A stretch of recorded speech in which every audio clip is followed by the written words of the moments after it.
menetapkan tersangka Komjen BG sebagai tersangka dalam kasus dugaan tindak pidana korupsi penerimaan hadiah atau janji. Upaya penangkapan terhadap tersangka BW yang saat ini sedang dalam proses pembuatan berita acara pemeriksaan.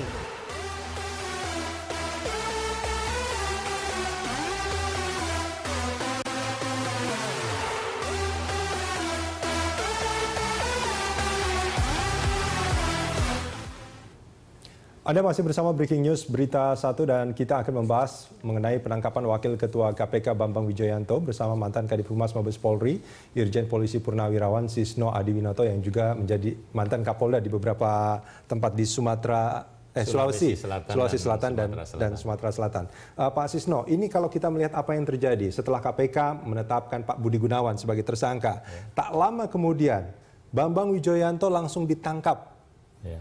Apa yang pertama kali terbaca atau terasa oleh Anda? Apakah ini sebetulnya upaya penegakan hukum atau sebetulnya arogansi sektoral saja yang terlihat? Ya, kita mulai memang ini sudah darurat ya. Jadi presiden ini darurat mental, ada revolusi mental. Revolusi mental. Nah, sekarang masih terjadi darurat narkoba. Kemarin ada terjadi darurat politik ya. Sekarang ini darurat hukum. Darurat hukum. Ya, artinya jadi, apa ini sebetulnya? Ya memang perlu kepemimpinan yang kuat dari seorang presiden untuk benar-benar menegakkan ini negara hukum.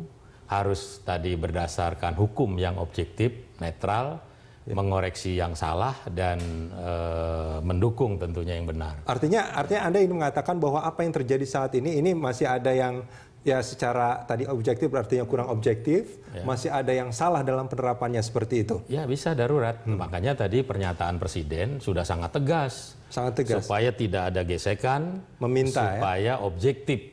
Nah, bukankah kalau tegas itu biasanya saya perintahkan agar KPK dan Polri itu tidak bergesekan. Itu yang kalimat yang tegas sebetulnya. Tegas, yang tadi karena dari Sulawesi, saya tetapkan tersangka gitu. Kalau ini orang Medan lain lagi kan. Tapi ini orang Jawa, orang Solo. Jadi kalimat yang itu sudah tegas dan sudah benar tadi Wakapolri untuk akan proses hukum ini berjalan. Jadi silakan yang artinya menganggap kurang pas, ada lahannya untuk tadi pra-peradilan, sebagaimana juga yang dilakukan oleh BG. Ada proses pra-peradilan, ada kemudian karena dianggap ini kepentingan umum juga, kemudian mengajukan untuk proses penyalahgunaan wewenang, dan ini juga ada proses kasus yang lama 2010, kemudian dilaporkan lagi baru 15 Januari, perlu ditegakkan. Jadi artinya penegakan hukum itu harus ditegakkan. Harus ditegakkan. Anda melihat kalau tadi memang dikatakan bahwa ini adalah darurat hukum, ada upaya-upaya yang mungkin kurang objektif dalam penerapannya, ada salah penerapannya, seperti itu. Nah dalam dua kasus ini, apakah Anda melihat sebetulnya hal-hal yang disebutkan itu yang menyebabkan darurat hukum ini terjadi? Ya, jadi dimulai kalau kita potong dari mulai ditetapkannya BG sebagai tersangka kan sebenarnya darurat juga. Dalam situasi yang demikian genting ditetapkan. Yang mungkin unsur dan sebagainya ternyata katanya tendensius ambisi pribadi. Itu kan darurat juga. Meskipun sebetulnya penyidik KPK kan juga punya independensi juga. Sudah kasus lama juga. Dan punya bukti-bukti juga yang... Nah, makanya tidak dihalang-halangi oleh presiden. Silakan itu dimajukan. Dan ini juga tidak dihalangi oleh presiden. Dalam jadi nggak usah kebakaran jenggot mestinya. Nggak usah kebakaran jenggot. Anda melihat tokoh-tokoh masyarakat yang saat ini berada di KPK, tadi kita menyaksikan bersama, sedang melakukan memberikan orasi bersama seperti itu. Ini adalah orang-orang yang kebakaran jenggot dengan penangkapan BW. Tapi banyak yang nggak punya jenggot. Artinya memang itulah situasi darurat. Kita harapkan tadi masyarakat tetap tenang, tidak terpengaruh. Kita negara hukum, harus ditegakkan hukum secara objektif demi menegakkan keadilan dan kebenaran. Saya pikir itu. Iya, ini kan sebetulnya menarik juga menjadi publik kan melihat Pak, dari dua kasus ini. Nah, tapi yang terakhir ini memang soal BW ini 15 Januari dilaporkan kembali dalam rentang waktu yang singkat. Cuma sepekan, langsung ditangkap bahkan di Borgol. Menurut Anda apakah ini sudah sesuai dengan... Sesuai, kalau untuk di Borgolnya ada ketentuannya memang gitu. Kalau menangkap tersangka harus di Borgol. Sayangnya polisi banyak yang nggak punya Borgol. Tadi polisi yang punya Borgol yang nangkep, jadi di Borgol gitu. tapi kembali yang harus objektif, harus tidak terpengaruh ya. Itu yang kita harapkan, bahwa kita ini dulunya ini warisan Warisan apa maksudnya? et impera. Kita dipecah belah, diadu domba. Ini juga demikian, ada warisan-warisan itu masih. Sehingga antar instansi, institusi mestinya memang tidak terjadi gesekan, tapi jadi di zaman revolusi mental sekarang ini, mari kita bersih-bersih. Kalau dulu kan divide et impera itu yang melakukan penjajah, Pak. Ya. Kalau ini dua penegak hukum, kasus korupsi, siapa ini yang bisa tadi mungkin? Siapa ini yang mencoba untuk mengadu domba ini? Ya, adalah pasti adalah. Tapi sekarang pelakunya koruptor, akan ya? tergantung ya.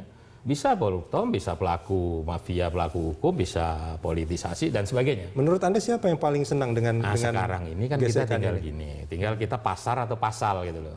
Kalau pasar, dukungan kepada KPK lebih pasar gitu loh.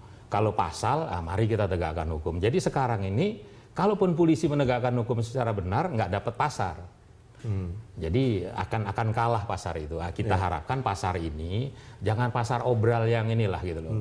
Jadi mari kita boleh artinya hati panas, ya sakitnya hati ini boleh gitu loh. Tapi mari kita dinginkan kepala kita, kita objektif. Mari konsep negara kita negara berdasar hukum. Mari kita tegakkan hukum. Ya, nah kalau menurut Anda ini kan tadi ada konsep pasar sama pasal ya. Kalau pasar sekarang memang kurang mendukung atau bahkan mungkin tidak ada dukungan sama sekali ke pemimpin yang kuat. polisi. Yang penting pasalnya, hukumnya benar, maju terus. Artinya ini semestinya tidak dihentikan menurut Anda? Tidak dihentikan, silakan proses hukumnya. Karena udah berjalan. Karena kita udah berjalan, BG sudah berjalan. Ya, kalau tadi mau pra peradilan sedang diajukan, kalau kemudian ternyata ini oknum dianggap ada penyalahgunaan wewenang sedang diajukan juga. Terus bersih-bersih, ternyata pejabat KPK itu yang di dalam gosipnya KPK ini juga bukan malaikat, bukan nabi, bukan artinya bukan dewa gitu. Jadi bisa saja tanpa pengawasan bisa saja salah kan gitu kan. Tapi pasarnya KPK ini yang paling sangat benar. Dan di pasar polisi selalu salah saja gitu kan. Karena memang tadi salahnya siapa mau jadi polisi. Jadi udah siap dia harus apapun yang dilakukan dalam kebenaran. Kecelakaan di Pondok Indah, yang akan terima kasih yang membenarkan hanya si penabraknya justru. Karena digebukin oleh masyarakat, dibelain oleh polisi. Tapi masyarakat yang menghakimi si penabrak itu tadi, semua kesel sama polisi. Jadi pasarnya itu memang gitu. Tapi pasalnya bahwa polisi harus tetap melindungi. Saya pikir presiden itu harus pemimpin yang kuat. Dan menurut yang tidak Anda terpengaruh oleh tadi ada sandiwara sinetron ya, yang digelar cukup lama tadi itu kan, saya pikir harus tidak terpengaruh. Anda melihat itu sebagai sandiwara? Ya, mau sandiwara, mau sinetron, mau apalah gitu loh. Karena mestinya institusi tidak melakukan itu. Institusi? Anda melihat gelar perkara silakan. Ajukan hukum, bukan gelar pendapat. Tadi kita ini mau membentuk opini dan persepsi atau mau menegakkan tadi fakta data secara keadilan kebenaran. Meskipun itu sebetulnya atas permintaan tokoh-tokoh masyarakat. Nggak tahu siapa yang minta, diminta atau malah diminta atau meminta, kita nggak tahu. Persepsi lagi nanti, opini lagi. Nah, kita ini sekarang fakta dan data saja. Itu yang menjadi penting. Pak Sisno, kalau Anda kan menyarankan agar dua kasus ini sebetulnya terus diajukan, tidak dihentikan. Artinya supaya kedua kasus ini menjadi clear, semua orang tahu mana yang benar sebetulnya, tidak dihentikan di tengah jalan. Itu yang harus dilakukan. Kalau nanti secara hukum, pra peradilan misalnya dinyatakan BG itu penetapan tidak sah, bisa gugur. Begitu juga kalau ini nanti diajukan pra peradilan, dianggap sudah diadili atau apapun, silakan diajukan. Tapi bukan kita hindarilah gerakan-gerakan kita emosional, membentuk opini massa, persepsi massa, apalagi gerakan massa. Nanti juga bayangkan, kalau massa tadi mau berontak demo berapa sih gitu loh. Kalau polisi 400.000 demo, 1 jam aja polisi mogok kerja, bisa dibayangkan republik ini. Kan itu tidak perlu terjadi. Oke, Pak Sisno, kalau ini kan sebetulnya kita ingat kasus Chandra Hamzah dan Bibit Samatrianto.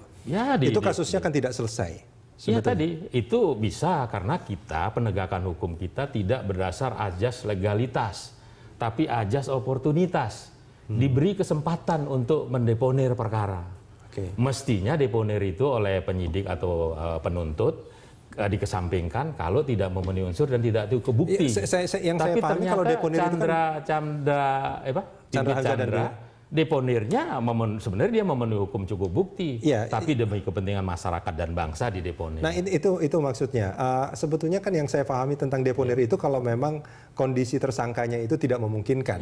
Iya, bisa. Sakit yang memang tidak. Ya, dia kadaluarsa, tidak memenuhi unsur, tidak cukup bukti itu demi kepentingan hukum. Nah, menurut Anda dalam kasus yang terjadi saat ini mestinya tidak dilakukan hal seperti itu. Ini harus betul-betul sampai ada putusan pengadilan. Iya. Tadi melalui prosedur tadi. Kalau pra peradilannya memang diterima, dihentikan ya silakan dihentikan. Kalau tidak, baru terakhir presiden. Presiden masih bisa juga hak abolisinya kan. Kemarin SBY minta Jaksa Agung yang menghentikan. Apa bisa ini sekarang Jokowi kita harapkan juga minta Kapolri hentikan atau Ketua KPK hentikan? BG dan BB beda-beda tipis lah. Depannya tetap B ya. Nah, kalau menurut Anda apakah itu yang harus dilakukan atau bagaimana sebetulnya? Masyarakat sekarang kan sudah akan melihat bahwa ini masyarakat ini korban dari rasa emosional yang dikorbankan, ya dikobarkan bukan dikorbankan, dikobarkan pembentukan opini dan persepsi yang tadilah kita sarankan yang mahasiswa marilah sesuai dengan kemahasiswaannya, yang akademisi sesuai dengan akademisi, yang LSM sesuai dengan LSM. Untuk apa dia lembaga swadaya masyarakat itu membuat masyarakat bisa berswadaya di bidang apa? Mari kita buat itu gitu. Bukan membentuk satu opini publik, apalagi memprovokasi untuk bahwa si A benar si B salah misalnya gitu, bahwa institusi A baik, institusi B kurang gitu kan. Itu jangan-jangan mungkin kenapa lembaga-lembaga swadaya, tokoh-tokoh masyarakat dan lain sebagainya itu melakukan hal ini yang seolah-olah itu menjadi satu pihak yang berseberangan dengan Polri karena terlalu banyak cerita negatif tentang Polri kali Pak Sisno. Tadi saya bilang pasarnya itu kalau yang ditangani oleh KPK oleh jaksa itu kan hanya berkait korupsi. Pasarnya sedikit, tentu yang disakiti atau yang disenangkan sedikit. Kalau polisi 400.000 ini pasarnya dari mulai copet, jambret, perkosa, penganiayaan semua ditangani. Ada yang puas pasti dan ada yang tidak puas. Di dalam satu kasus pasti terjadi itu. Kita akan sambungin di segmen berikut nanti Pak Sisno. Yang tidak puas pasarnya menentang kan. Yang puas belanya takut-takut.